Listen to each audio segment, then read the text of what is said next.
we've said it's getting more and more complicated. There are more and more actors involved.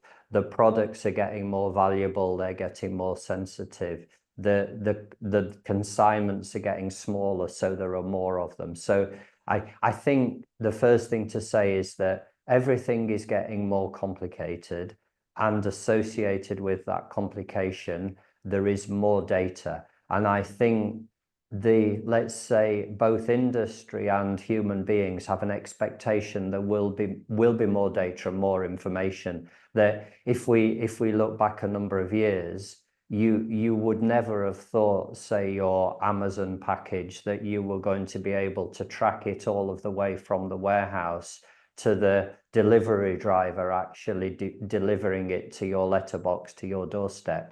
Now that is not the norm, isn't it? That you can track everything all of the way through. So I think there is this desire and this expectation from society that there will be more data as well. So I think all of these items are building up to say, we've got to be able to, first of all, collect all of the data.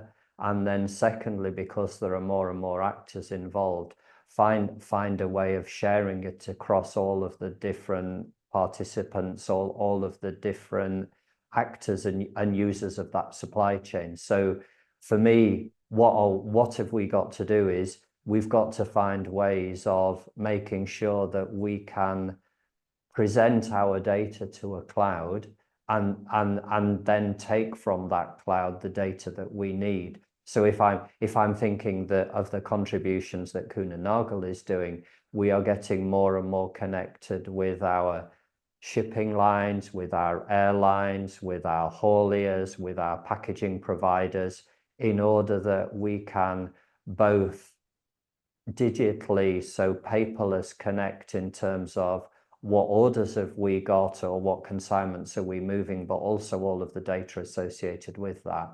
And then I think the same desire and the same requirement rolls to the pharmaceutical shippers, to the healthcare manufacturers, and also the pharmacies and the warehouses at the end of the supply chain. So it's a matter of making sure that we've got really a backbone that will allow us to interconnect and hand over and receive the data that is needed by the individuals within the supply chain to provide the information that the customers are expecting today. And I think there's another element, isn't there, that we don't know what could be expected tomorrow, but if we have that framework and that infrastructure, it will be an enabler for that to happen in the future.